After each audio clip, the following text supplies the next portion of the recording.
For today's video and assignment, I am to show you how to properly dress an open or unexpected wound that has appeared on a person nearby you or on yourself. But most likely it's another person and you need to go to their aid or you need your own aid.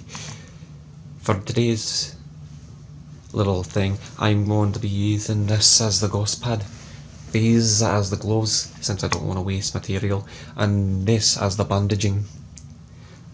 So, to protect yourself from disease, you wear exam gloves. If they're not available, use several layers of gauze pads, clean cloths, plastic wrap, a plastic bag, a sanitary napkin, or waterproof material. If those items are unavailable, you can have the person apply pressure on the wound with his or her hand. Expose the wound by removing or cutting the person's clothing to find the source of bleeding.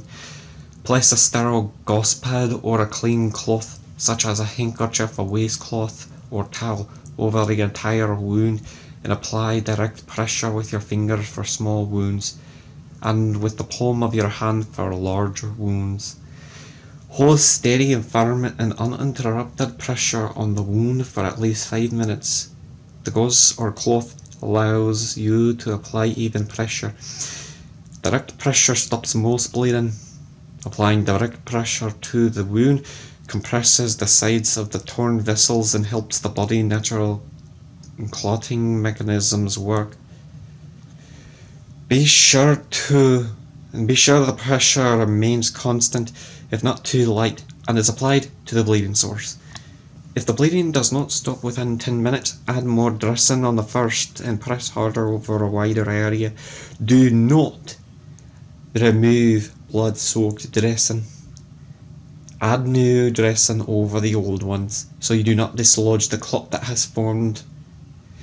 To free you to attend another's injuries or people, use a pressure bandage to hold the dressing on the wound. Wrap a roll or gauze bandage tightly over the dressing and above and below the wound site. Do not wrap it so tightly that it cuts off circulation. You don't want that limb dying on them or getting messed up like carpal tunnel syndrome.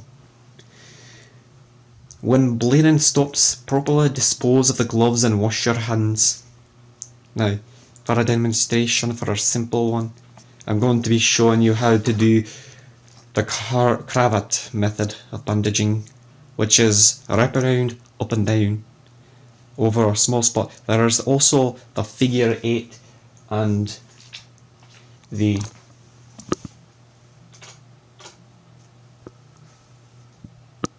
spiral method.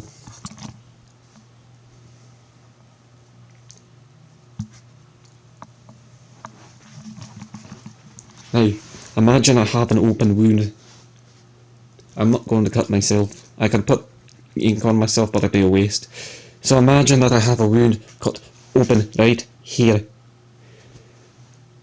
Minus the having to wear the gloves. I want to go over if I actually have a glove. First, always wear a glove. You must always have something to keep it sterile. You do not want to infect the wound. And second, always get the person's consent to help. If you do not get that person's consent to help, you are in a violation of law to, well, interfere with the person. If you cannot get applied consent due to them being unconscious, it's considered a right to help. It's offer assistance, and it's considered consent to save them. But you do not touch a person who has not given you consent to help. So, first, always apply pressure on the wound if you actually have the materials to help.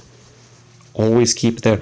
Say it's a small wound right now, usually keep a small amount of pressure on it.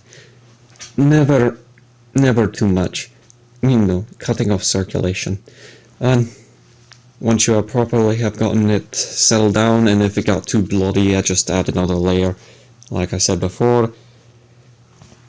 And then, to make sure that the person, well, is not over bleeding and it does not just can't stop, yeah, just, always call 911 after applying your services as best as you can, if not already called by someone else. Then, since I'm doing it with one hand, to apply the cravat motion, pretend the bandage is still there, I'm not holding on to it, got one hand.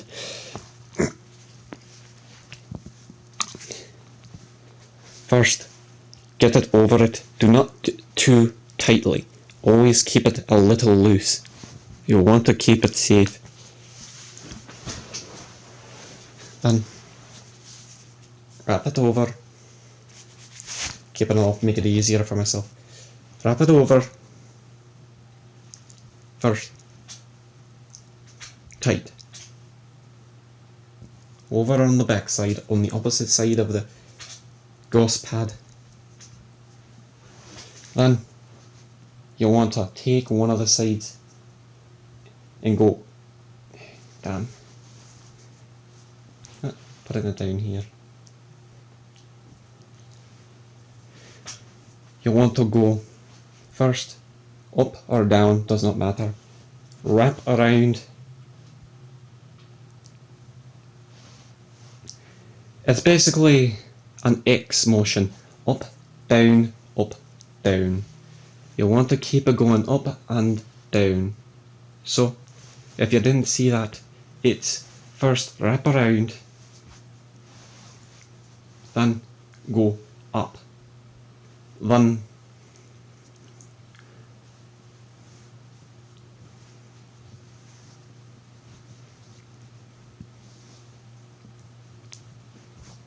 once you're gone up, after wrapping it around, you want to curve around the back side